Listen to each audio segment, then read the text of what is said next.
Hello, and welcome, one and all, to tonight's Elite Racing Network broadcast of the Elite at the Glen for the JoinAPS.com Cup Series, the third race of the 2023 B season.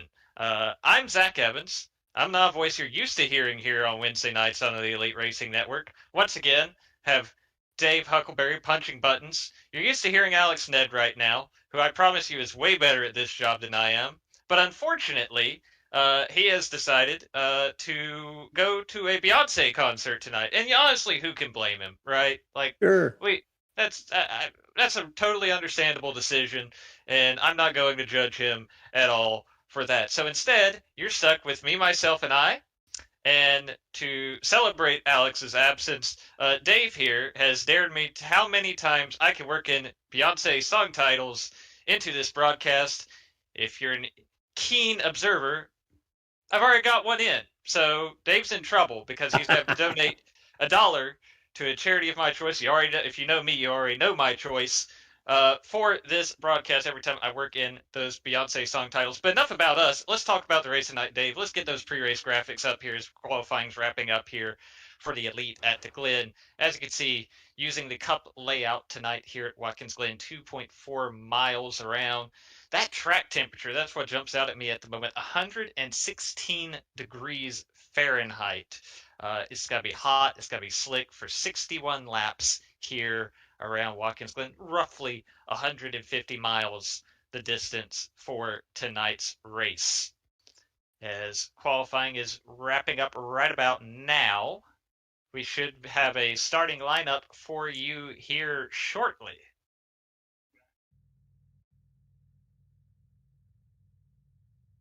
There we And go. there it is. Speak of the devil, and it shall appear on the pole with a time of 1 minute and 10.892 seconds. It's Ethan Stanley in the 92. Then you have Jonathan Cutlett, Chad Frankenfield, Ryan Gable, and Tate Lytle rounding out the top five. R.C. Enerson in six. Matthew Weeks, Tyler Fody, Nick Indelicato, Chris Wright, Scott Crump, and Garrison Hogan to wrap up your first six rows. After that, Justin Fortner into 26, Ethan Burrell, Justin Wadsworth, Hunter Smith, Justin Vandermarl, Latham Joyner, Michael Hosick, Cash James, Ryan Schold, Trey Holmes, Jesse Racimus, and Seth Rawls. After that, it's Johnny Thomas, Gerald Campbell, Jordan Owens, Joshua Clark, Brent Jones, Andrew Rucker, Wyatt Canadle, David Carpenter, Joshua Personette, Roy Collins, Jeff Green, and Mark Revelos.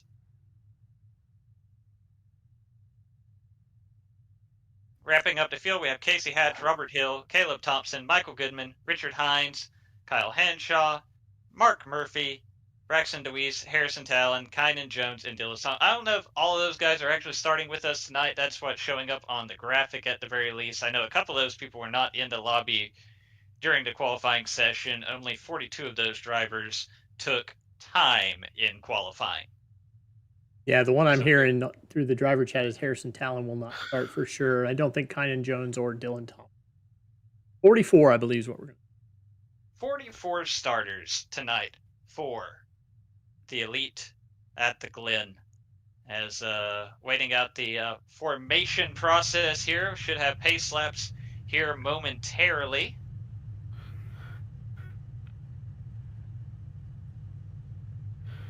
I believe we have Mark Murphy, who will also be checking in throughout the night, who also handles race control. Hopefully, he'll have a calm night with it being a road course here, but stranger things have happened. I know the Monza race a couple of seasons ago was a bit of a cluster, shall we say. So, Zach, I am personally ready to have a great time in the booth today. Road courses in the Cup Series, one of my favorite things to watch. Is it going to be Ethan Stanley disappearing off into the distance? Is it going to be Chad, one of the better road racers that we're involved with, dancing in victory lane? Is it going to be a guy from the back, somebody like Ryan Schold or a Hunter Smith? Some of these better road racers who may not have qualified at the front. They're dreaming of an excellent run today at the Glen. Road course is always a bit of a wild card. and I'm excited to see what's about to happen tonight. Certainly will be exciting. I know in the past 4 races for the Elite Cup Series here at Watkins Glen, the driver who set fast time in qualifying and started on the pole has won 3 of them. So I'm not going to go full Larry Mack on you according to the trends, but that's a promising sign for the number 92 of Ethan Stanley. Ethan is a fine road racer. Um, Name that surprises me the most up there um, has got to be Johnny Cutler. Um, Johnny not known as the road racing specialist, so to speak, but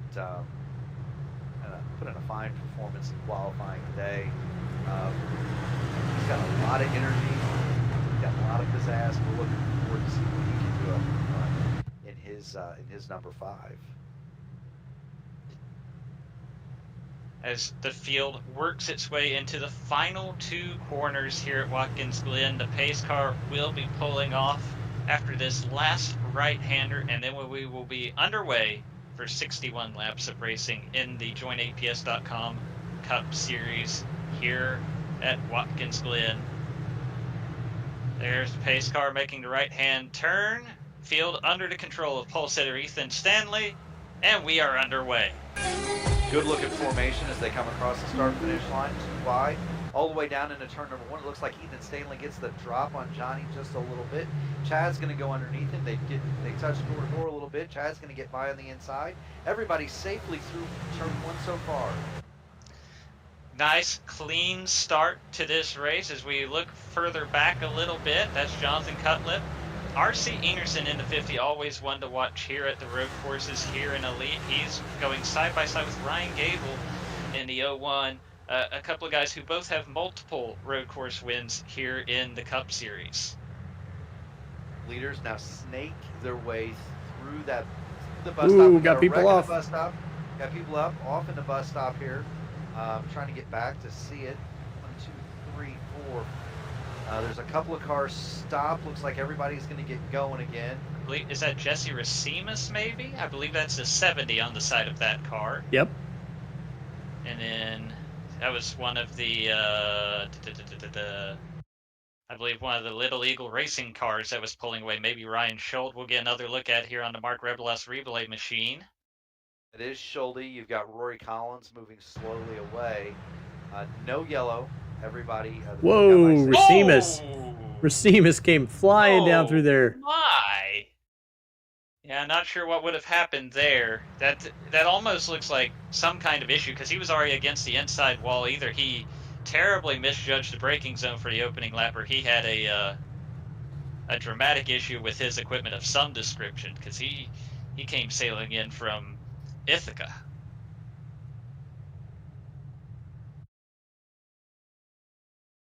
We'll just get another look here from his. Cause of the lap 1 incident. The tally is on the 7. Tally is on the 70. Yeah, it's hard to say from that angle exactly what happened, but it wasn't good. No, and that's a fairly easy call from race control. You got to feel bad for Schultz and for Ryan Schultz and Rory Collins. They're just kind of innocent bystanders. The field, though, more or less now starting to get kind of strung out. Everybody's safe so far. And as we look now at Racimus on pit road up front, Ethan Stanley, flawless start to his race, starting to stretch out a little bit of a lead here. Obviously a long ways to go, but right now he is the leader by a little more than a second over Chad Frankenfield in the number 15 Ford. As now we look back at a battle a little further back, that 54. Let's see, that's Hunter Smith, so that's probably around 13th or so if I'm not mistaken. 14th, 15th is what's showing on the graphic here. That is the 6 of Justin Wadsworth in front of him. Yeah, that's a battle for 15th, 16th. If you're Ethan Stanley right now, you're really liking the freedom of being out front. Really trying to get out there. lead the race, build as much of a gap as you can. This racetrack is a one-stopper. I'm hearing anywhere between window opens, right around halfway, maybe a little bit before that. So Ethan's going to want to get gone, get out of here, so he has a nice big cushion for when he needs to make his pit stop. It's always interesting at these road courses. Like you say, it's going to be a one-stop race. Didn't see a lot of guys make super long runs in practice. We see a side-by-side battle here. That's Ryan Gable no, is that? Scott Crump and no, that's Scott Crump. Excuse Chris me. Wright, in the 90 alongside Garrison Chris Hogan. Wright in the 42. Garrison Hogan trying to stick his nose in there in the purple 22. Justin Fortner in there as well. Scott Crump's new look is one I've not adjusted to yet, I will admit. I'm used to him with those, usually some kind of throwback like the Heilig Myers car or something like that. There's absolutely nothing wrong with the Heilig Myers machine. We saw Garrison Hogan go right. I got that, he says. Come through the bus stop. I am going to make the Purdue graduate go broke, by the way. Do it all in the name of the Me Fine Foundation. Yes, I don't think we really. Yes, Me Fine, my charity of choice, so to speak, helping out in families of patients at Duke, UNC Wake Med Children's Hospital. Always running on my cars when I'm racing instead of talking about the Pixel cars. So that's why we're going to be name dropping Beyonce songs all night long. That's a Lionel Richie song. That doesn't count. Now, I want to be fair here. When Dave said that was the challenge tonight, friends, I texted Dave back and said, "Can we substitute Hank Williams songs?" And said, "I don't know a single Beyonce song." See, I think Mark is really he's playing dumb or whatever, but I think he's just jealous he's not at the Beyonce concert with Alex right now. No, I am not. You are never going to get me to say I was here about a Beyonce concert. That is not me. That's a good one. That's to this lap, Dave. I'm just gonna throw that out there. You're That's in good. trouble. That's good. You're in big trouble. We are gonna go find Dave, turn him upside down, and empty the coffers. Fine foundation tonight, ladies and gentlemen. Issue back here with we've got a Casey Hatch. replay. That's Casey Hatch in the green and yellow 14. Ryan Schulte. Oh, no, there he goes. Schulte just getting by in the blue 4.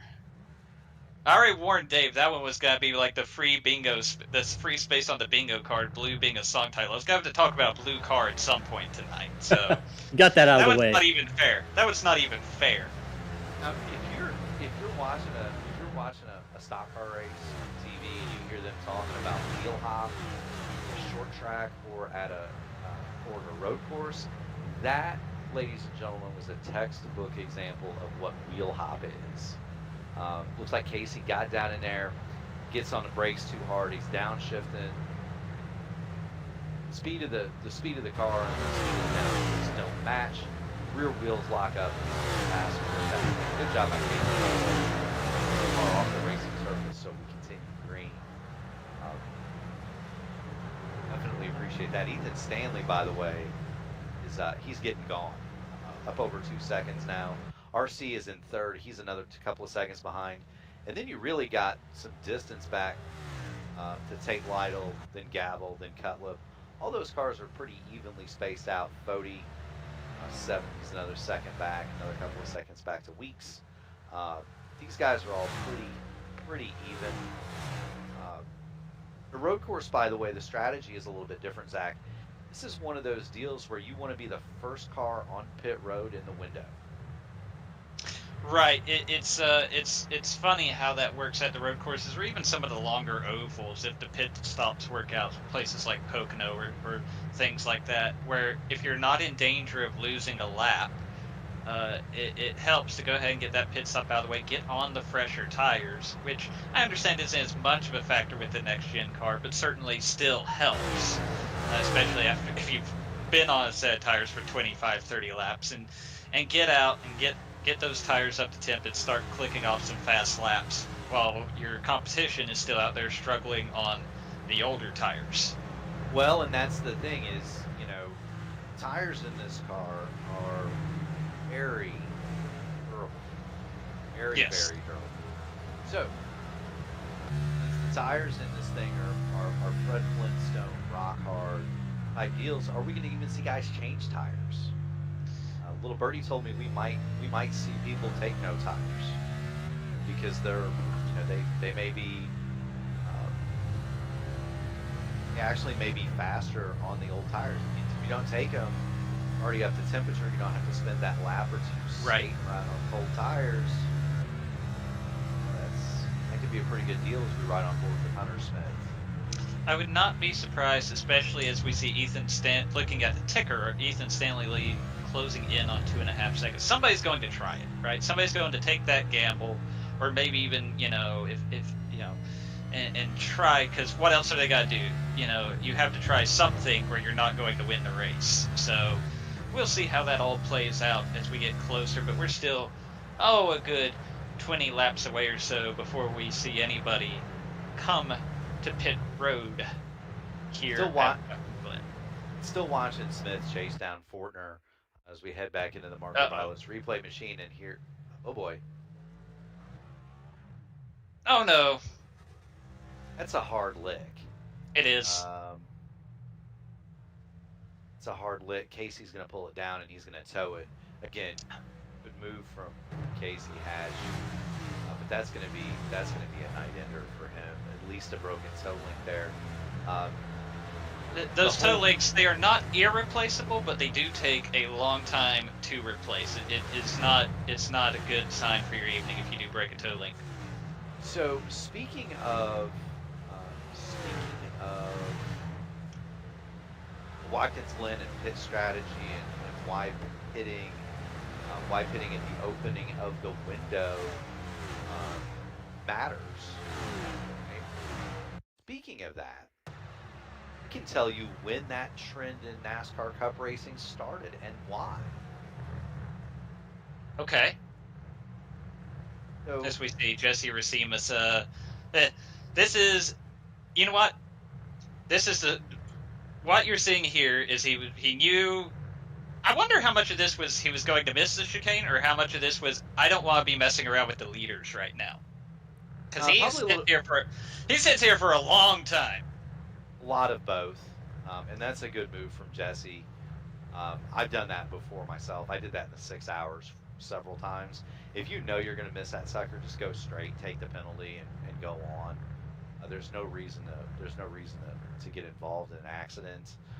So good move by Jesse to stop it. He just waits for the field to stream by and keeps going. If you're one of these guys, like presumably Jesse, who's not as familiar with the road course racing, and trust me, I'm one of those people that I'm not very good at the road courses. You kind of just have to go into the evening and just say, don't hurt yourself. Don't. You're not going to win the race, but don't do anything that's going to make you finish 35th, 40th. Salvage everything you can. Keep the car clean. Don't ruffle any feathers. Don't run into anybody. Don't get anybody heated because you're driving over your head. Just complete the race. Turn the laps. Be there at the end. 110%. And Dave has heard me say it. I'm not a very good road racer myself, and so anytime I show up at a road course in any car, it's I have one goal, and that is keep it on the island and take what the track gives me. And if you finish 25th, that's a win. And so, Jesse doing a good job. Okay, you've been involved in one scrum already. Keep the fenders on it. Keep rolling around here. There's going to be some attrition. You know what I mean? Just kind of keep on keeping on. The race I was referencing, by the way, is the 1996 Budweiser at the Glen, as it was known. It was the Hurt So Good race. Ah, yes, indeed. Dale Earnhardt getting the pole for that one, but Jeff Bodine with broken ribs from his Talladega crash. Yep, and he had missed Indianapolis the week before. Earnhardt comes out, sits on the pole at Watkins Glen, and had the fastest car, led the race in dominating fashion. Ooh, who was that just took the trip through the grass there? Didn't see it. But there was a puff of smoke, and I saw that out of the corner of my eye.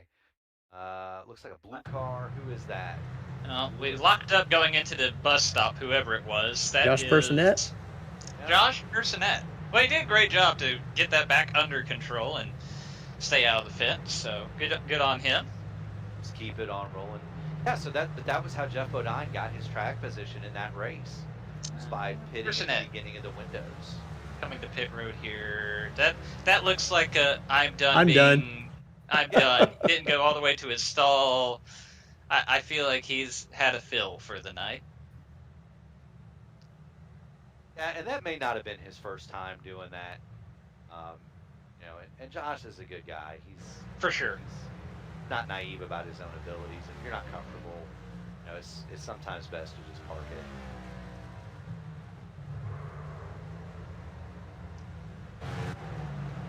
So now we're looking at another battle on track. There's that 6 of Justin Wadsworth and the 21 Justin Vandermarl out of the 21 Savage Auto Sports stable. Justin I always Justin. love a car number 6. You know me. Oh yeah. Good looking Camaro there for Mr. Wadsworth. Enjoy racing with him quite a bit. Oh. Now, see, that's that yellow car behind them. Gerald? Is that Gerald? Yep. Gerald. So, funny thing, I was actually talking about this with Dave before the broadcast. As you know, Mark, they updated Watkins Glen here on the service at the start of the 2022 season. If Gerald had taken that line on the old Watkins Glen, he would be building sandcastles right now off in the gravel trap outside Turn 1. But with the update to Watkins Glen here, you get a lot more of that paved runoff area, which is how it is in real life now. And so he's very fortunate that, he just hopped off through the pavement, maybe got 1X for his troubles, and carried on his merry way. No, and that's something we see Jeff Green having a bit of an off-course excursion here. Oh, no, that's not paved right there. And that's no good when you upset the car by getting 2 wheels on the grass right at turn in. Hopefully it didn't hurt it too bad, just kind of nicked the corner. But now he's in an awkward spot. Does a really good job of getting it turned around without obstructing anyone. That's not that we expect anything less from a literal professional, but Jeff's a really good guy, really cognizant there of what's going on, not affecting his fellow competitors, right? Something I didn't notice until just recently. Gavel's got the IMSA styled numbers on the old Hux. You saw that or not? Yeah, Lake Norman wanted to do a reimagination of my Hux logo, and Fody sent it over to me. He said, "What do you think?" I said, "Go with it. I like it." Still black and gold enough. It's not the Purdue gold that I usually like, but I still.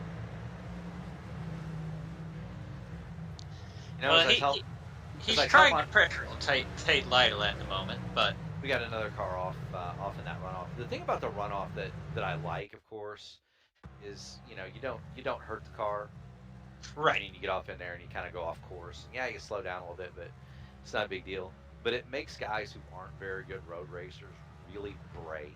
Oh, I believe that's Jeff Green quitting. That is one way to do that. Yes. Yeah.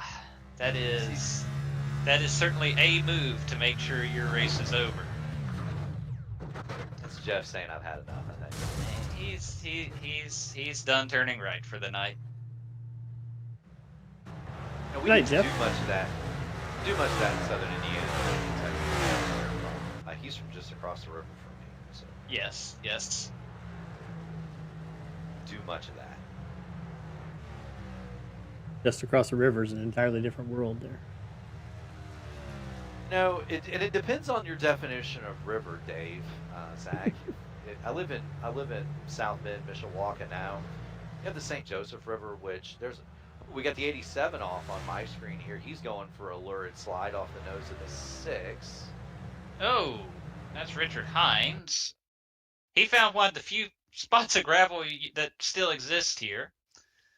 And let's see here. we got going? Looks like Oh, he got just barely did clip that grass in. Let me tell you, if you touch the brakes or try to turn in there while you're on the grass, it's going to upset the car 10 times out of 10. Really unfortunate there. it most certainly does. And then you get in that gravel, and the gravel gets all over your tires, and it's going to take a lap or two to get that off. The other thing is iRacing is, of course, it's simulation. You can hear that gravel bouncing around on the floor of the car for several laps too, and it gets all over the track, and it's not a lot of fun. A lot of fun to deal with.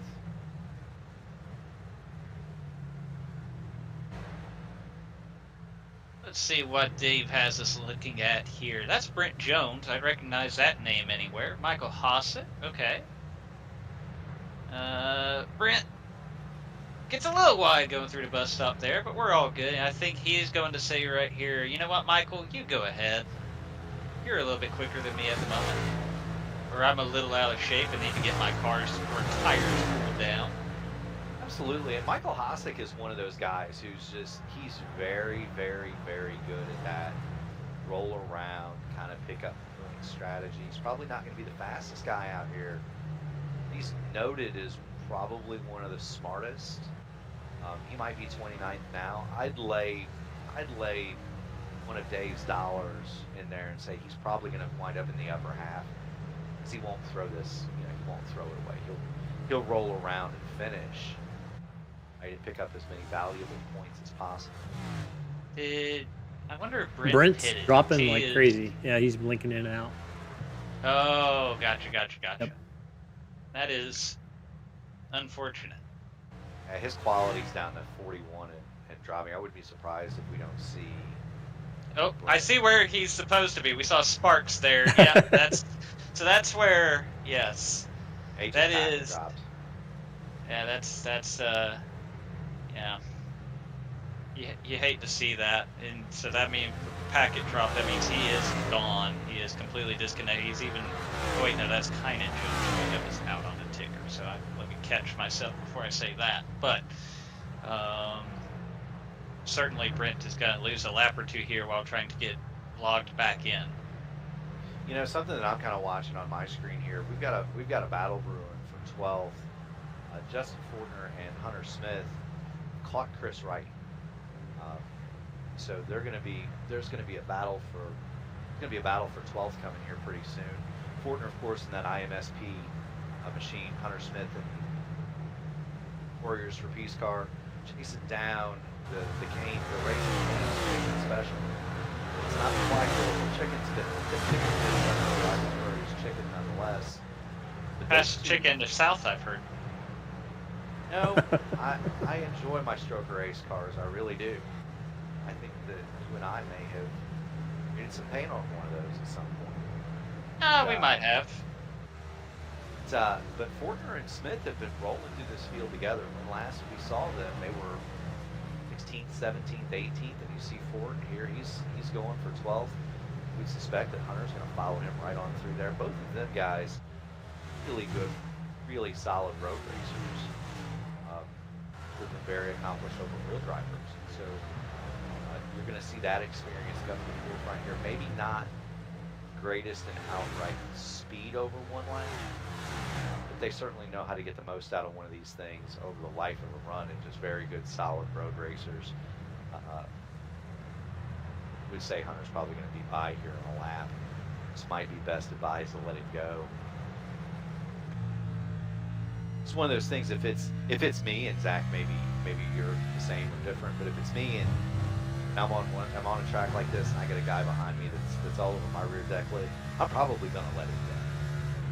Find a place to let him have it. So it's funny because I think for the most part I agree with you, but also even though I'm far from what people would call good at iRacing, everybody who does this has a little bit of an ego, right? Let's be honest. Okay. Well, yeah. So there are some guys that, I'm not going to name names. I'm not going to besmirch anyone. But there are certain guys, if they're behind me and they're faster than me that lap, I'm saying in my head, you're wearing out your stuff. I'm not letting you by because then I'm gonna have to figure out how to get back around you when you're 2 seconds slower in 2 laps, and I'm not dealing with that. And of course, am I right? Sometimes. Am I wrong?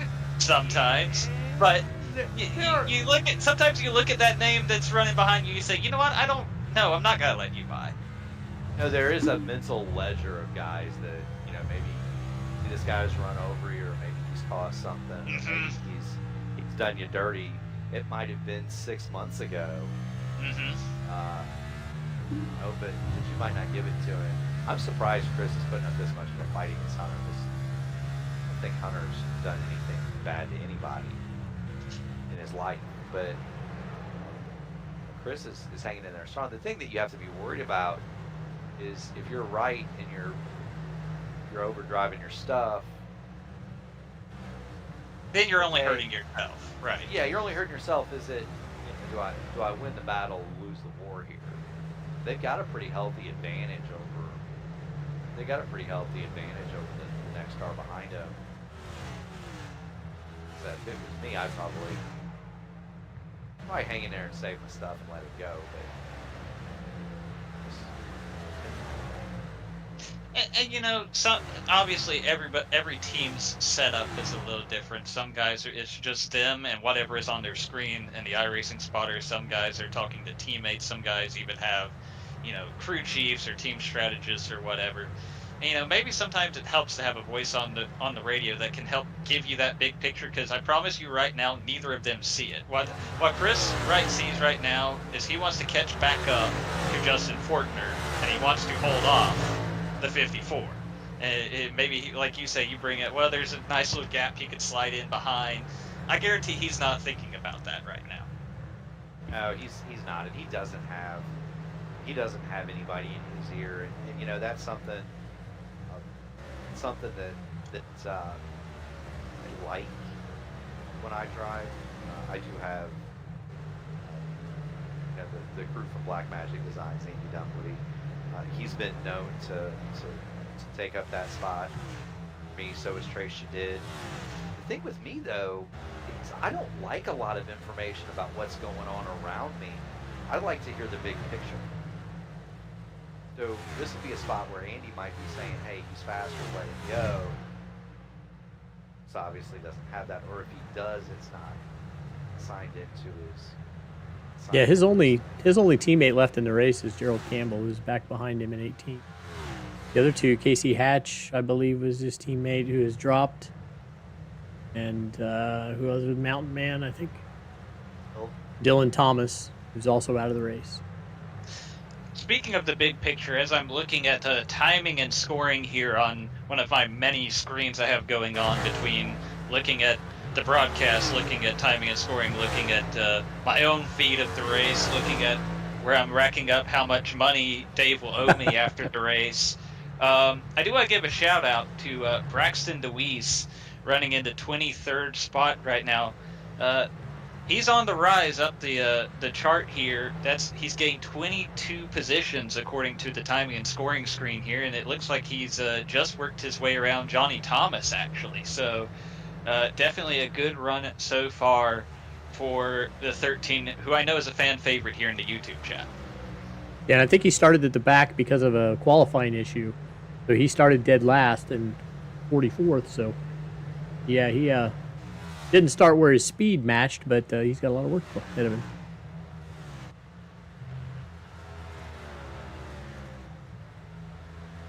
Definitely a promising start to the night as we close in on halfway, but nobody's had a more promising start to the night right now than Ethan Stanley. I don't know if you can ever get too cozy in these race cars, but he has led all night long so far. As I mentioned at the start of the race, a trend here at Watkins Glen, the pole sitters have tended to fare well. Hopefully I'm not putting the old announcer's jinx on Ethan, but more than a 4-second lead as you see him starting to work through some of this lap traffic and continue to lead the way here in the elite at the Glen. Stanley's sitting on a rocket up there. He's 0.2 seconds ahead. 7 now.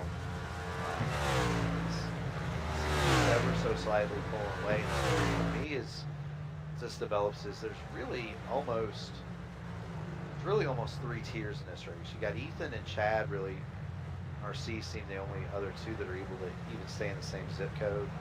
Ethan, we see Hunter Smith finally got past Chris Wright. But you've got Ethan Stanley, Chad, and RC. They're in the same zip code. You got to go back a little ways. You got Tate, you got Ryan Gavel, and Johnny Cutlip. But he would certainly be in that area. So you got kind of a second tier, and then really there's everybody else. Well, this is I feel so sketched out right now watching this replay. Making the pass, you can make the pass in the S's, but it's so treacherous, and it looks like Hunter Smith pulled it off. Look at, good on him. You know, that's actually kind of an IMSA move, something that you would do in a sports car. When you're going up through there, you actually want to make the move on the wrong side when into it, because it puts you on the outside coming out. The Right. preferred line out there is you want to be to the left as you exit the S's. So you kind of pinch that guy, what would look like, on the inside, you kind of pinch that guy down there, he can't get off. And his run is toward the bus stop, and you're able to just motor on off. Well done from Hunter Smith. Right, you can make the pass there, but you've got to have a lot of trust and a couple of really good internet connections to pull that off. Moves his way forward to the 13th spot with that pass. Well done by Hunter Smith. Whoa, we got a car looking... going around. There's a car going around up in the S's. I didn't quite catch who it was. Jordan Owens, maybe? He has towed. Okay. So let's take a look at what happened. That is Jordan Owens into 12. Oh, it just got there. Yeah, it looks like it got just a tiny bit upset right as he was cresting over that hill and the left-hander of the S's, and that got him just enough over to the right side that he clipped the wall, and then it was game over from there. Well, and Zach, you kind of come over there, and these curves, I don't know if the people at home can see it, these curves here truly are raised up. They're really curves. They're not. You see Nick Delicato and Matthew Weeks bouncing over the ones in the bus stop. They're raised up a little bit. When you come over the top of the hill and the S is right there, the car gets really light. It gets really light in a high downforce car like an IR18 or something like that. It gets real light right there, and so you kind of look at that, and Jordan kind of got up on the curve. I don't know if he got the wall. That's right where the car is at its lightest, or just cresting the hill. You get up on that curve, and any sort of imperfection just turns you loose there. I don't know if he got the wall or not, but just being on the curve there is usually enough. And like you said, the car gets so light that sometimes you don't even have to clip the wall, right? It just, especially in a car like this where you don't have a ton of spoiler, it can just take just that little bit. And these camera angles really don't do it justice. The elevation on the run up from the turn 1 to the end of the S's here, huge incline. It's not Spa, but there's some elevation change to it. The other thing is as the race goes on, those curves are they're serrated. You can kind of see them from that shot there. They're serrated, they're painted. You get all that rubber, greasy stuff built up on them, and they get slick. The track state here, an hour of practice, everybody qualified on it, and the track state carries over. And so those curves are pretty slick by now. There's not nearly the grip on them now that there was an hour and a half ago when these guys signed in, started racing. So you have to adjust to that. You need to change your line a little bit. And you'll see him continue to kind of darken. You watch, you'll see him continue to kind of darken at the apexes. That lets me know usually to kind of stay off of them a little bit. And of course, I mean, everything just as more and more rubber gets laid down all over this racetrack, the hotter and slicker it's going to get. True, but you kind of see what I was talking about there from the nose cam. You kind of see the rubber starting to build up on those curves. It's not grip. That's ice. So these guys are going to have to start thinking about adjusting their lines in certain areas. to account for the fact that there's no more grip on that curve. You're going to see it here, especially. They're going to start swinging this corner real wide coming off of it. They're going to go over the curve and out here. That's over on the other side of it because that's where the grip is now. It's not on the racetrack anymore. It's off in the runoff area. I mean, and you're doing that for two reasons. One, you're letting the car have its way out there. Also, there's no more grip on the racetrack itself. This is going to get fun. Yeah. Oh, did we switch cameras or did? Okay. Whew. Dave scared me. I scared you for a moment. Had disappeared from time and space, but no, we simply switched to his nose camera. Here's one for you, Dave. Stop that. I have to have my enjoyment too. I get so upset with the real life broadcast when they have the guy like playing with the controller on the onboard camera, so you can't tell if the car's spinning or he's just panning to the left. Oh yeah, they go, here's a real close battle, and then they switch to that. Yeah. My favorite of all time on course on onboard camera is the original one, Cale Yarborough. Where you can hear him making the race car sounds. Yes. Yes. Yes. That was the best. We go on board with Matthew Weeks. He's in there. He's in there making the race car sounds.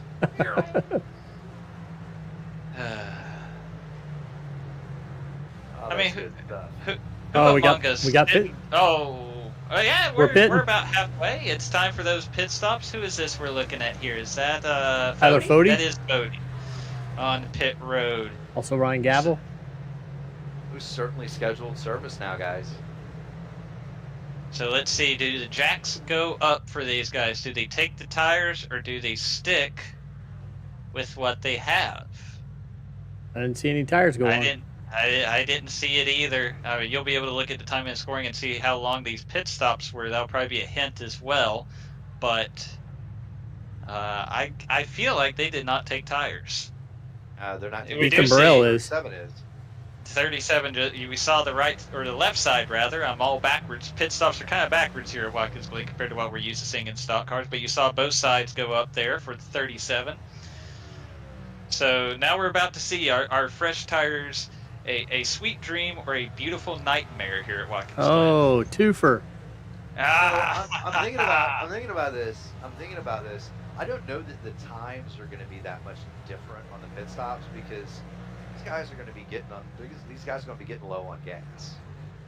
So they're going to need nearly a full tank of Sunoco gasoline. I don't know that it's going to be any different on time. Just may want to keep the tires they have to avoid the cold tire situation. RC gets them. Does not appear as though Cutlip is going to take tires. Matthew Weeks is taking tires. Cutlip is away. And see, here's where you're going to be able to kind of visualize that difference. It does cost you a little bit more time as well, it looks like, to get those tires. Right, but if it costs me a couple of seconds now, am I going to pick up?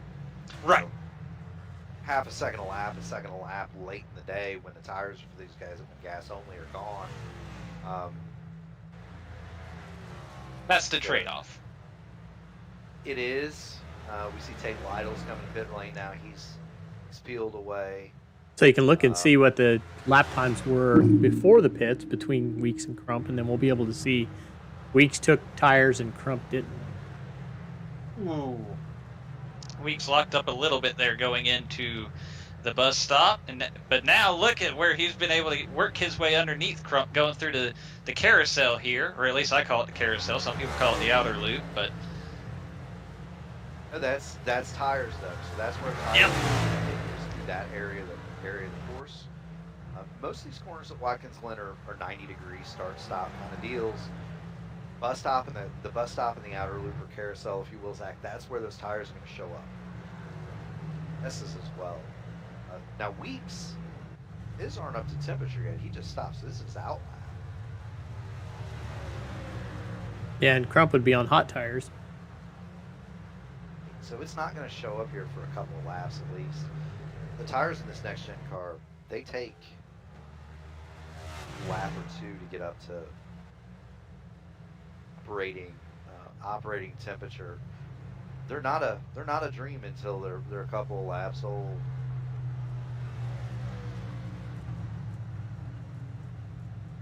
Now we see Chad Frankenfield pitting from the second position. Now What will that's be a guy his who's play? It's going to be a guy going gas only. Do not see the jacks. Yep. Yep.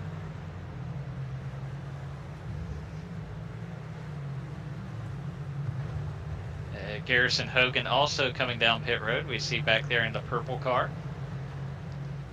Here's the danger. Ethan Stanley has not stopped, so he's in the danger zone. The advantage for Ethan is the longer he stays out, the less gas he's got to take, and he's going gas only, shorter pit stop. Yep. Bad news is, if somebody, if there's an accident and you got to throw the yellow flag, which I don't want to do. Right. If there's an accident and I have to throw the yellow flag, Ethan's going to the back of the field. Right, because nobody else is coming to pit road. At least none of these guys who have already pitted, which is almost virtually everyone. Certainly everyone he's racing with for the win. Right. So there he is. He's coming down pit road now.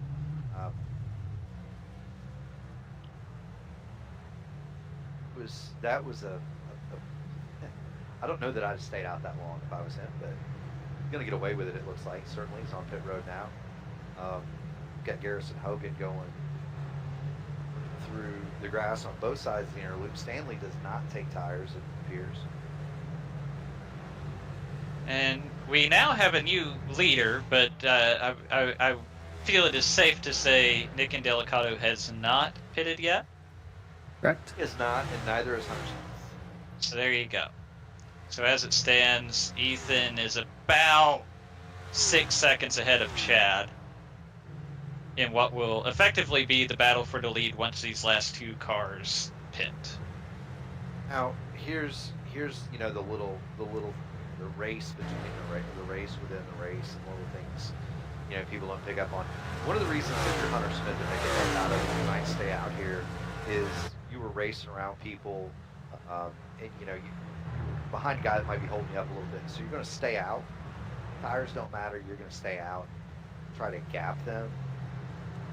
Maybe they came out in the back end traffic. The other thing that you might think about here, if you're Smith, and I don't know how long they can stay out. Now here comes Hunter. But one of the things that you just saw was that Stanley came out right behind Chad's teammates. That's a Little Eagle car, Hunter Smith. I'm not saying that Hunter's going to be out there blocking for him. That might be one of those situations where I don't let a guy pass so easy if I know my teammate's running a guy down. You know what I mean? Looks like Hunter overshot his pit stall too.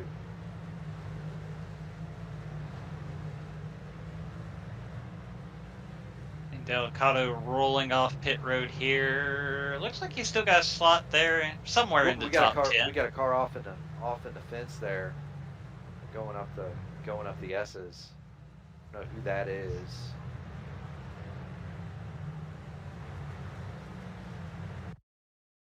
To the Mark Revelos replay machine.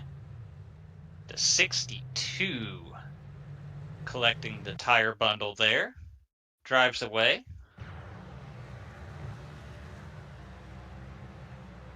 Same spot as Oh. before. He just got really light.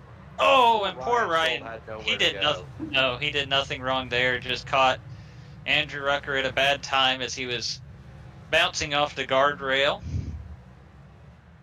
Like Ryan's going to get it going again, but if it weren't for bad luck, that guy wouldn't have any luck at all sometimes, I don't think. It's definitely been a case of deja vu for him tonight. Every time we go to the Revelos replay machine, it seems like he's getting collected in something that he had nothing to do with. And that happens sometimes. You just have to kind of trust yourself and know that it's not you. It's bad luck, and sometimes those things come in. Sometimes those things comes into bunches. Certainly, Ryan's a clean guy. He's not looking to smash into Rucker there. but it happens. Especially at that part of the track. At that point, you're committed. You've already, whatever we talked about earlier, how the car can get light as it's going through the S's, but at that point, you've committed to your exit to get as much run of as possible down the backstretch, and there's just no way you can be prepared for something like that. You don't have a lot of control there. That's the thing. You know what I mean? Sit at home, they might think, well, why didn't he just turn and dodge it? There are certain points and in certain situations where you just don't have a lot of control, especially where the car is really light, or there's a certain part of you're in a certain part of the course, or a certain corner. You might, if you turn, you might be creating a worse situation by causing a bigger mess. It's like that in open wheel cars a lot, where people say, well, why don't you just lift? If you're in the middle of the corner and you lift, it's going to change the center of the pressure, and now you're going to center of pressure in the car, you're going to lose all the air and spin. A lot of times in those things, you don't have a choice but to stand on it and just hope you miss it. That makes sense, Zach? Oh, absolutely. As we check in on Braxton DeWeese and his march through the field, he's cracked into the top 20 there in that number 13. What's Dave's bill up to, by the way? I'm afraid to count, honestly. Speaking of which, we also need to pay some of our bills. Oh yeah, I guess we should do that. We should go. I'll do a quick little tally for Daddy Dave here as he runs some ads.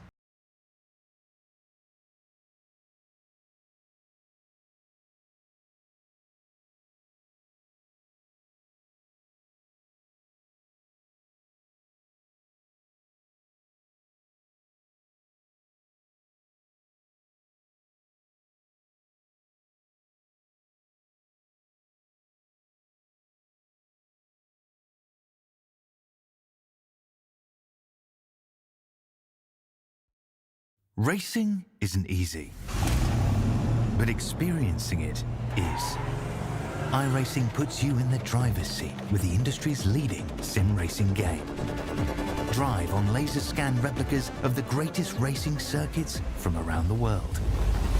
Go head-to-head against other drivers chosen by skill-based matchmaking to ensure competitive racing at every level. Compete across all your favorite series. In officially licensed cars, engineered to deliver the most accurate driving experience possible.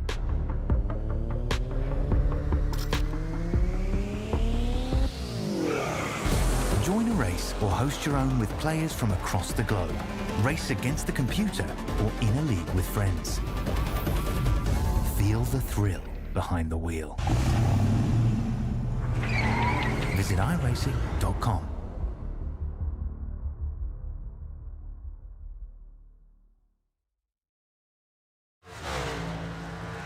All right, now I'll go over our sponsors for the series. Join APS. APS offers, I got to make sure that I am not muted here before I start talking. I'm okay. All right, join APS. APS offers a complete solution for all types of businesses that need to process credit card related transactions. Their industry specific solutions provide the best options for your business model. They have experienced client service representatives who understand what your processing needs are. Premier partners for this year, TA Services. For over 36 years, TA Services has been a trusted domestic and international full-service third-party logistics provider, offering freight brokerage, managed transportation, warehousing and fulfillment, and cross-border logistics services to shippers around the globe. TA Services moves what matters to you. Let the TA Services team make ship happen for you. Blue Egg Marketing. Blue Egg is the marketing department for your small businesses. Small business owners, Big Egg is your Blue Egg, not Big Egg. Blue Egg is your biggest fan. We help businesses punch above their weight class. Worldwide Technology Raceway is a motorsports racing facility in Madison, Illinois, close to the Gateway Arch. Features a 1.25-mile oval that hosts NASCAR Cup and Truck Series, open wheel series that we're not allowed to mention, and a 2-mile infield road course that's used by Speed Tour Trans Am, SCCA, and Porsche Club of America. A 1/4-mile drag strip that hosts the annual NHRA Midwest Nationals, and the Kartplex, which is a state-of-the-art karting facility. Those are our sponsors for tonight, gentlemen. You, as always, knocking the ad reads out of the park. Let me tell you, while we've got a little bit of time here, a couple of my friends, obviously I live down here in the Charlotte area, where our good friend Alex is checking out the Beyonce concert here in the Queen City. So of course I know some people who work in NASCAR with teams or whatever, and everyone I spoke to that made the trip out to Worldwide Technology Raceway this year really spoke very highly of the place. I mean, it really felt like heaven being there for a lot of those guys. Yeah, I mean, I did just work in a Beyonce song reference there to cost David an Nice. extra $1. But I do genuinely mean they spoke very highly of that facility. So, My good friend Zach Evans, sorry but not sorry. He is sorry, not sorry for the Beyonce reference. We continue to watch Ethan Stanley lead the now over Chad. RC another second back in third. Those three clearly the class of the field. Gavel, Lytle, Cutler, and Fody, the second tier, 4th through 7. Everybody else 30 seconds or more out of the lead here. That lead getting bigger and bigger for Ethan as the countdown switches over to 20 laps to go. I'm not even gonna bother. I know y'all normally do the picks about this time in a race. I don't, unless we get a caution, right? Like, I'm not trying to announcer jinx. Yeah, it's just Ethan Stanley. One of us would pick Ethan, and the other one would hope for Ethan to crash, and that's no fun. So let's just don't do that. Yeah. I tell you what though. You happen to know a guy who can make that caution happen. I would never. I would look. And speaking as somebody who has raced in a lot of these races, I don't care if Ethan's in my mirror right now about to lap me. The last thing I want is a caution, because if we get a caution now, we're going to be crashing until the end of time. This race will go on for another 2 hours before it finally ends, because once we start crashing, we won't stop crashing. I am not. We had that in the ARCA race Tuesday night. I am not throwing the yellow unless It's completely black. Unless a fire engine pulls across the S's in a blind spot, we're not throwing yellow here. One, it's not fair to the guys up front that have built this lead. But the other thing is that it's a road course. There's local yellows. There's no real need to throw it unless the track is completely blocked and the field is so strung out. You don't know that you're going to see that type of an accident. Watch Stanley go by the 21 there. I believe it was. It's definitely one of the 21 Savage cars. So he's lapped. This could be kind of a development story here. Lapped all the half the field. He's probably going to easily get to 15th probably before this race is over. Zach, as you get higher and higher up there, those cars are going to get harder and harder to pass. And somebody's going to really want to stay on that lead lap, and they're going to say, all right, Stanley, what's it going to be? Are you going to throw it in there? Are you going to stay behind me? And that's where Chad and RC are going to have a chance to catch up a little bit. These guys have made it pretty easy on it, but he's going to get to a point where they're not just going to let it go. Right. It becomes a source of pride at some point. If you've gone this long staying on the lead lap, you want to maintain that as long as possible. But as we get closer to the end of this race, 18 laps is still an eternity at a road course, and it will be very interesting to see as we get close. Lap 50, lap 55, how those tires react for the people who opted to not take tires, who are still on the same 4 tires they started this race. Now Chad and RC took them, and so we know that Chad did not. We know RC did. It's no surprise to see RC Anderson faster than Chad Frankfield. RC should be, right? He is a professional race car driver. However, that could be tires starting to show up. We know Chad didn't get them, and we know that RC did. So that could be those tires starting to show here. RC, a 4-time winner in the Cup Series here on the road courses. Surprisingly, not somebody who has won at Watkins Glen in this series yet, but always one of the drivers to look out for here in the Cup Series. No surprise given his background, right? Open Right. wheel junior formula, series that shall not be named, qualified for the big race between Columbus and St. Louis this year. You know, he's a fast dude, and there's no surprise to see him. Well done. You need Google Maps to figure it out. That is well played right there. It's a 500 miler somewhere between Chicago and Cincinnati, friends. 500 miles somewhere between Chicago and Cincinnati. Almost like it's the crossroads of America. That's No. I would say geography might be Mark's superpower. No, it's funny. One of the we've seen all sorts of different names for the race that can't be named in the sim. The 800 lefts of Marion County was one of my favorites. Somebody did it in Columbus. There was a group that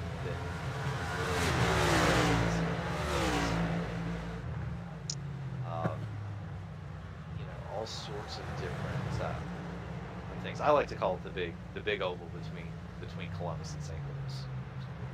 Well, speaking of big, it looks like we've got a big battle here brewing here near the end of the top 10. Well, Nick Delicado is just going to let Scott Crump go, it looks like. So that's 8th. Matthew Weeks also gets by for 9th. Oh, hello. We'll lock up their weeks. That was very odd, all the way across the board. He needs to reach up there and hit that brake bias knob a little bit. That had the right front locked all the way down, and that's, you know, just like real life.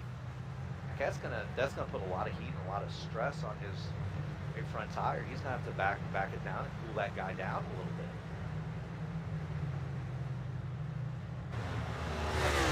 It's like life. Keep that guy up. That wasn't just a little. Oh, that was a huge lock. It was almost like he didn't. I don't know if he misjudged where Garrison Hogan was there, but he kind of let the first two guys go, and then Garrison's like, "Oh, well, I'm gonna go by too," because that's also for position. But then Nick kind of moved left, and he kind of had the uh-oh moment. And fortunately, no harm, no foul, but definitely a sketchy moment for sure. Well, it is, and sometimes when you're the guy second or third in line there, you want to look at the guy that's pulling over. And yeah, you know, the guy that's pulling over might be doing the right thing for him and the guy immediately behind him. But you're second or third in that line, and you want to look at him and say, man, have you lost your mind? What in the world is the matter with you? Because in that case, you know, you're trying to make a decision in that moment. Do I go for it? Do I not? You know what I mean?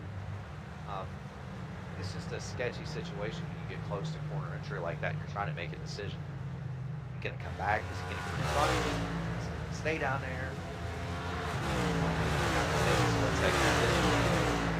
Maybe in there and back off. And old Weeks dove it in there. He laid it in there, but at the expense of some really nice right front tire. Oh boy, big slide there for Jonathan Cutlip coming out of the final corner. He's got a lot on his plate right now, trying to get through some of these lap cars, but a lot of pressure from Tyler Fode behind him as we see a little bit of a brake lock up there from, I believe, another one of those lap cars. And they're doing a good job getting out of the way and letting these guys have it. Nick Bravo doing a good job ahead of Fode there. If there's one or two guys that I do not want in my rear view mirror in one of these cars, one of them is Tyler Fode. Although I do have it on Fode, I told him he needs to go race open wheel cars because that's the only car I can beat him in. He beats me in everything. So. You know, it's funny. The first Elite 500 that I qualified for, I rode RC on the inside, me in the middle, and Fode was on the outside of the road. I didn't know it at the time. But that was a pretty accomplished. It's a pretty accomplished row with a Joker in the middle. Oh, and the worst part is you can have those moments where like you have that one good qualifying session or that one race, and you think, oh, I'm figuring out how to play this video game, and then you show up the next week and you're 25th fastest, and it just breaks your soul. I'm going to tell you this. This thing is like golf. It's something I don't think you're ever going to get good at. A heck of a mess, by the way. RC has gotten past Chad, who was blinking, as they went through some lap cars. That was kind of an interesting and sketchy situation that I was watching off camera. Everybody got through it, but RC kind of got past Chad now for second. So we'll see now with RC and those tires, man, making up. It's not quite a second a lap, but it's pretty close to it. That would be a huge ask. And right now, obviously, we'll see now that he's made the pass if he can ramp it up. But last time by, according to time and scoring, Ethan was the faster of the two guys. So. Yeah, I'm just kind of looking at the interval, just kind of watching the interval a little bit as we watch John Cutler on screen. Seeing Chad are fighting too. They're going back and forth for second, and that's hurting them both. Yeah, Chad back in front now, it looks like.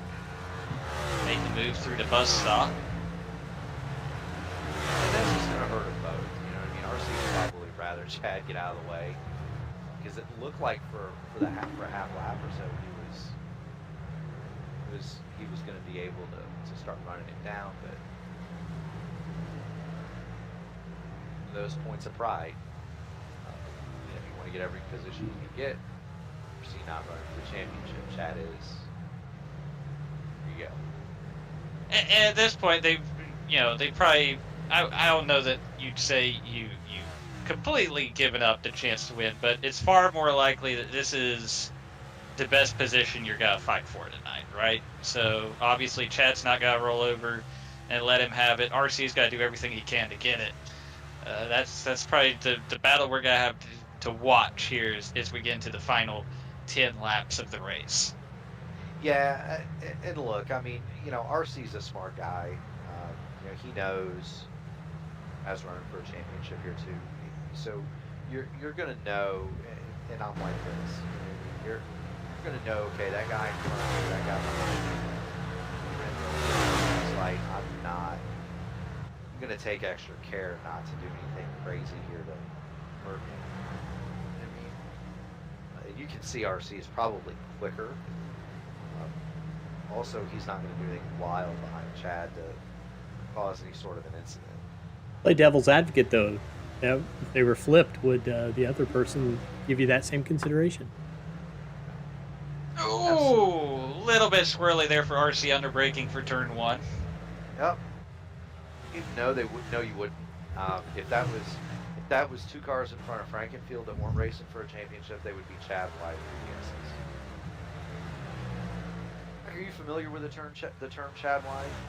I am familiar with the term Chad White and its origin. Good friend Chris Wright came up with that.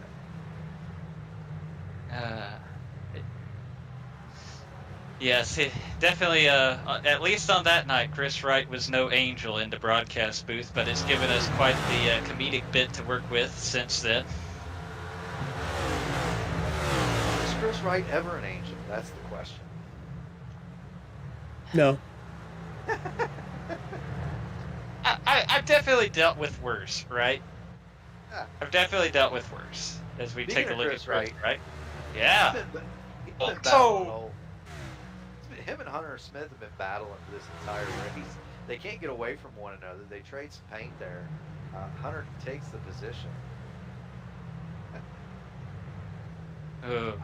Hunter Smith, if you recall, and he goes through, he drifts it through the bus stop. Hunter Smith, if you recall, overshot his pit box, got behind a little bit, so driving like a madman trying to get back to where he was. I believe that would put him. So that would put him 13. So that would put him back where he was before that miscue on there. As we're looking at, that's Matthew Matthew Weeks. Weeks and Garrison Hogan battle for 10th. Oh man, You want to go back to the battle for second? Chad yeah. backed up bad hard behind the 6. RC almost run him over. Trying to avoid a mess. Those two are locked together here. Get down to the final 7-8 laps. And that's where, not that, I don't know if they necessarily did anything wrong, but if you're Chad or RC there, you're just screaming at these lap guys, listen, we're racing for second, you're racing for whatever. And everybody's race is important. I don't think the lap cars need to necessarily just quit. But that's where you're hoping for a little bit of recognition of the situation, especially this late in the race. Well, it can get you heated. You know what I mean? It gets the driver heated up. If you slide the tires, it gets your tires heated up. If you're locked in a battle like this, it gets the other guy heated up. It gets you frustrated, and that leads to mistakes, and mistakes lead to other things. I'm not above tires or a lack of which gets you frustrated. You can do something dumb, and the guy behind you can capitalize on it. That's usually a pretty cool, calm, and collected guy, but he might be a little bit frustrated to see right there. And not that the 6 did anything wrong. He was trying to. Justin was trying to get out of the way. He was.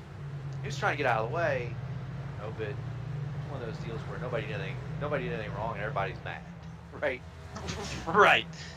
Right, for sure. I think we've all been on a part of those deals from time to time. I mean, Dave, I didn't do anything wrong today, and Dave's probably gonna wind up mad at me. See what it is. All right, so far. RC's gonna come and get him. Ooh, pinched him. That looks a lot closer than it was just because of the angle. There was gap there. It's just There was, but I'm not sure how much longer RC is going to keep the halo on here. No, I would be very surprised if RC gets it. Be very surprised. Dad having to get around Gerald could be interesting. And there you go. You know what I mean? Is Gerald gonna? Gerald never lets Chad pass him.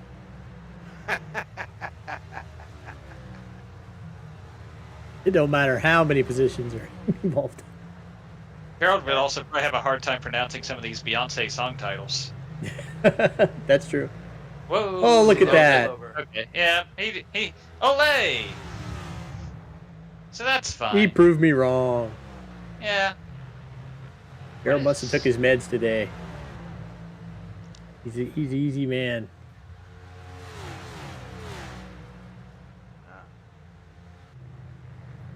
Got the good energy going, Dave. That's right. He's not going to play diva during our show on the Elite Racing Network. Jared Campbell doing the right thing, pulls over, lets second, third go. RC returns right to the rear deck of the Chad Franklin field. That was 6 laps.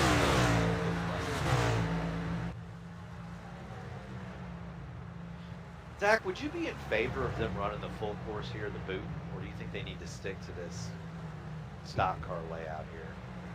So it's like, I can't remember if I said this before we went on the air or if this was on the broadcast. I always love, as a driver, I love being challenged, right? I love when we take on unique racetracks.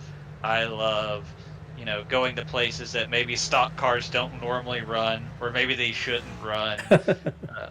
And I've been in a league that did bring the trucks actually to the boot, and it was a lot of fun. I think unfortunately there's always that, for lack of a better term, cost-benefit analysis. There's a lot of guys that are gonna hate it if you do that, because this layout of Watkins Glen has been on every NASCAR video game since the dawn of time. So everybody, whether they're a good road course racer or not, is at least familiar with this. And even though you're only adding, what, 4 or 5 turns at that point, it would be enough to spin some people out, both literally and mentally. And I can't imagine it would be a very popular move. There'd be a lot of guys who would grumble about it. But I'd be all for it. I love the full layout here. You know, this is something that I've said for a while. And with the next gen car, it would be more of a reality. You could always do it in an open wheel car, of course, because they're made to do it. But Sure. I would love to see him go to some ovals and turn right. I think that would add some variety. You know, here especially, there's so many different configurations. You know, the whole reason the bus stop was put in the Tommy Kendall crash in the early '90s, the J.D. McDuffie crash. Right. Those 2 accidents give us the bus stop. Well, okay, you know, that was valid in 1993 when they came with a bus stop. Safer barriers and modern technology and modern cars, and what we know about dissipating energy and wall angles and stuff, we really need the bus stop anymore? You know what I don't know. Maybe. It's Maybe. like that. Less so than we did in the 90s for sure, but I especially we saw incidents like just Chandler Smith a couple of weeks ago at Road America in the Xfinity car. I don't know that I necessarily want to get rid of the bus stop for reasons like that. That's true, although I did watch Catherine Legg go into the trees in a champ car there. They brought that car back in buckets, and she walked away. Yeah, that's I was true. at- That was a gnarly one. It was at that race. They brought that car back. Even Zach, they brought that car back in front of us in 5-gallon buckets. And I thought, sure, that she had been seriously injured. Completely fine. That was a wild accident. For those who don't remember, Catherine Legg in a champ car. A Lola, the rear wing separated going through the kink at Road America, which is Ooh, who is taken off there? Because Braxton DeWeese let him go by. Braxton DeWeese. That's fair. he's I think he doing had a everything- little bit of a lock up there, and just discretion was the better part of valor for sure. That's the right thing to do. I mean, if I'm that guy, I did that with Josh Shen a couple times in the harbor. You got the leaders behind you. You got a little bit of a lockup. Okay, I'm going to take to the runoff. I'm going to take to the grass. Forget it. I'm not going to turn back on and hit him. That's fair. The way Down to 2 laps to go here. Ethan Stanley's gone, right? It leads almost at 12 seconds at this point. We're watching the battle for second between Chad Frankenfield and R.C. Enerson. Certainly we'll be sure to show Ethan presumably taking the checkered flag here in about a lap and a half as we see him hop, skip, and jump through the bus stop. One of the things I've got to ask is, Dave, did you have bets on whether or not we see the Watkins Glen stock car pole vaulting contest after this is over? I won't show it, but I'm sure that there'll be definitely some people that try to do it.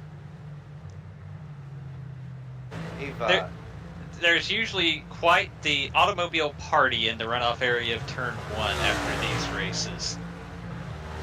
Dave did not show it, but I actually got my when the ARCA series came here, I got my car over those trees. Nice, that are down nice. there. And Dave didn't show on TV. I try not to Now, show those. You know, Chad gets on us about realism and reality. Now, I know I have to ask as we get into the final lap here, but I just have to ask, since you did go over the trees, I've always heard stories about the fans and the parties here at Watkins Glen. When you went so far off course, did you happen to find any single ladies or gentlemen out there? He got $1 more out of me. I did not. There weren't any fans out there, actually. This is one of the few tracks where I have not found Dale Jr. Ah, yes, the classic iRacing Easter egg. Not found Dale Well, talking about Easter eggs, it's that blue egg marketing car of Ethan Stanley for the final time, the left into the runoff area just a wee bit. One more right-hand corner. And he's got to be looking at Barney the flagman right here. Ethan Stanley going to take the win in the Elite at the Glen for the 2023B season. That battle for second behind him. Who's it gonna be? Chad Frankenfield coming home second. R.C. Enerson in third. Oh, Ryan Gable into Huck's machine comes off the final corner. He's gonna be fourth. Tate Lytle. Beautiful yellow look tonight in the 56. Fifth. Jonathan Cutlip gonna hold off Tyler Fody. That was for sixth. Here's Nick Indelicato. Look at him with his professional headshot. You love to see that. Scott Crump in ninth. Garrison Hogan got to bring it home 10th for Fueled Up Racing. There's Matthew Weeks. He'll be 11th. Is that Justin Fortner? Sure is, coming home 12th. Hunter Smith in 13th. Oh, a little side-by-side battle there. I guess. Oh, they're banging. Wow! Chris Wright and Ethan Burrell banging across the line. Looks like Chris Wright got him. Those are good buddies too, by the way. It was not much of a gap there between those two as Braxton DeWeese 16th, and that's probably about all the cars we have left. Is now we'll see Ethan Stanley. We probably missed his turn one celebration, but there he is, your winner tonight. Hopefully we'll get some interviews here shortly. Hey Scott, you're photobombing the celebration, bud.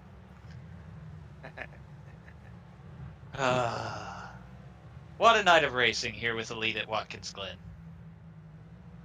Just a dominating performance by the 92. I can't recollect an Elite race that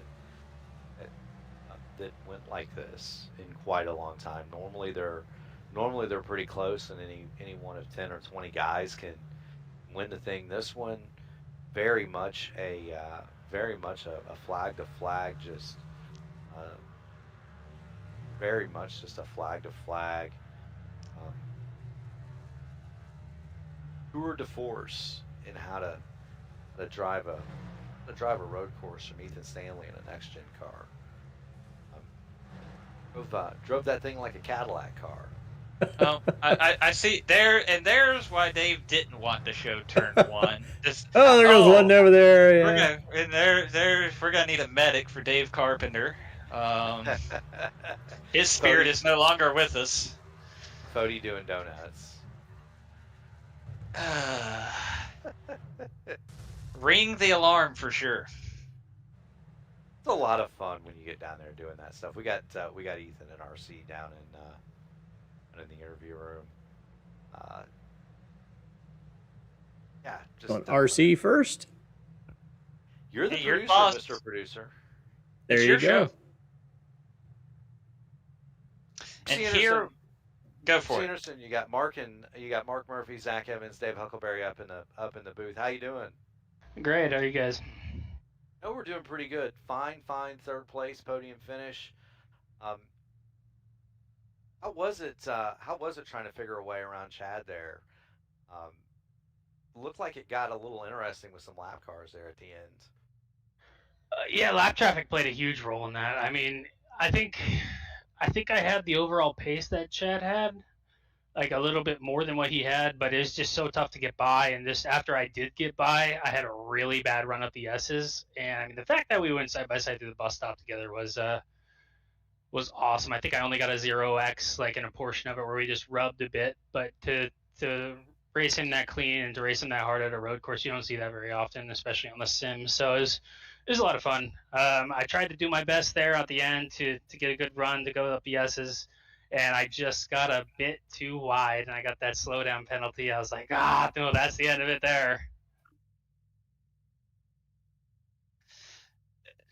Overall, looking at these road course races, obviously, RC, you're always one to watch when Elite goes to the road courses.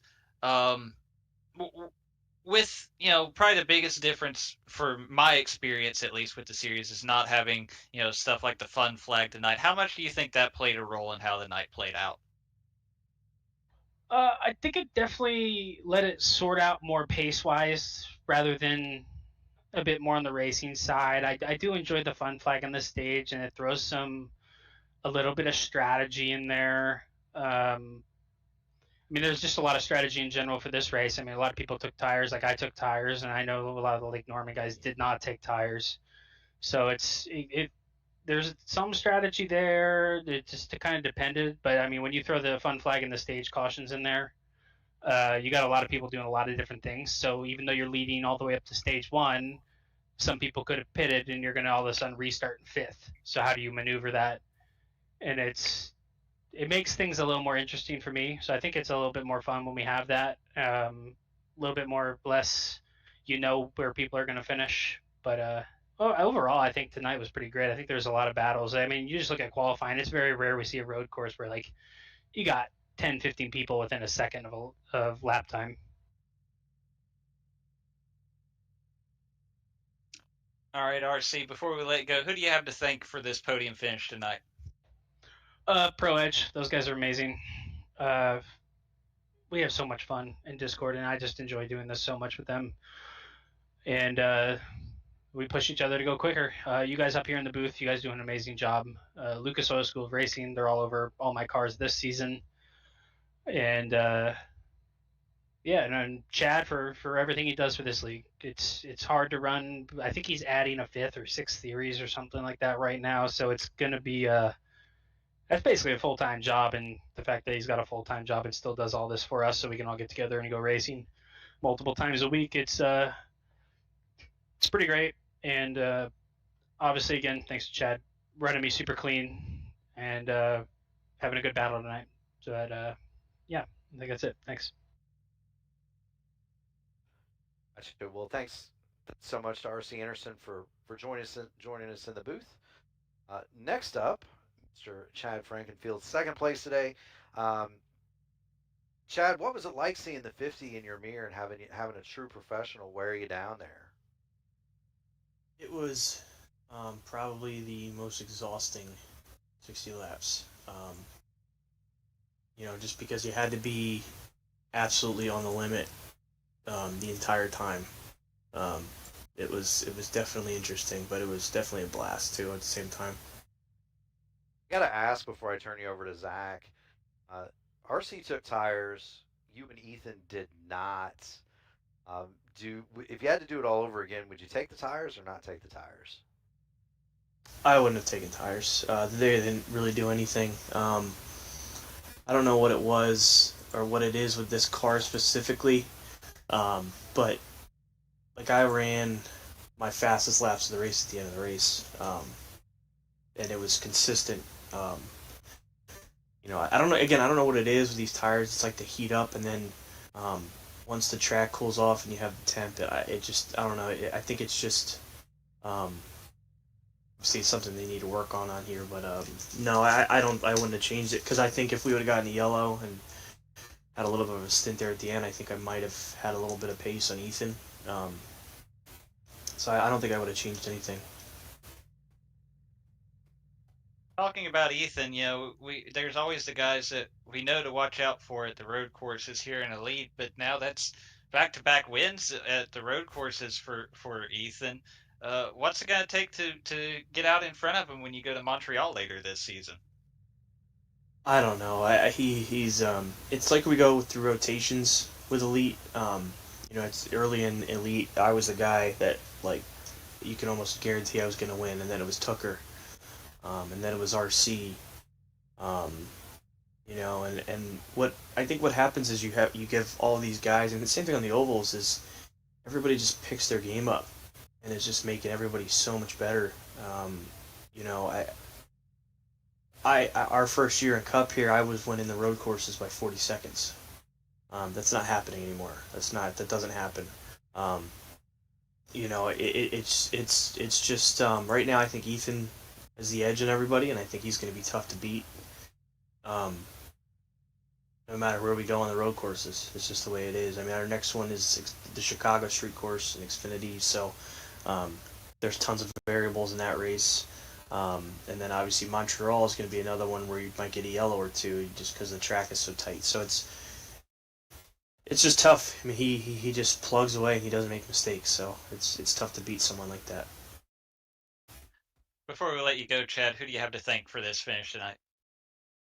Kicking the tires. I really appreciate them coming on board. Want to thank all our sponsors, joinaps.com, Blue Marketing, TA Services, Worldwide Technology Raceway. Thank you to everybody at the Elite Racing Network. It's pretty incredible what we got going on.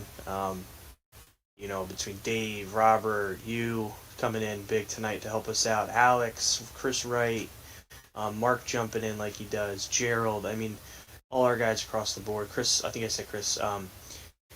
Just having all these guys be a part of it is such a cool thing, and it definitely adds to, I think, our series, knowing that we have guys that know what they're talking about. So I just want to thank everybody that makes this whole thing go. I mean, there's so many moving parts behind this league. I mean, I tell people all the time, we have 4 to 5 leagues, not just one league. So it's a lot of work, and it takes a lot of people other than me to make this happen. So I just want to thank everybody that does everything that helps us out. Deal. Well, thanks a lot, Chad, and thanks for everything you do in getting us together. We definitely appreciate that.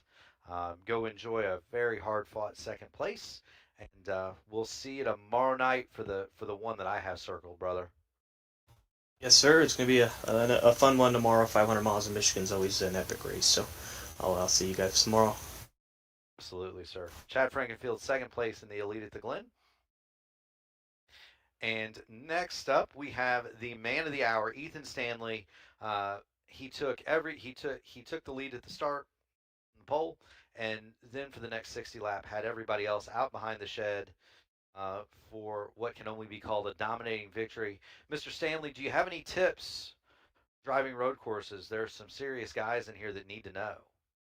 I really don't know what to tell them. I just go out and do it. We'll see what happens when you need the setup at the rectangle between Indianapolis and Columbus next year. Then I might be able to help you out. ha ha ha! Right. Wonderful job today.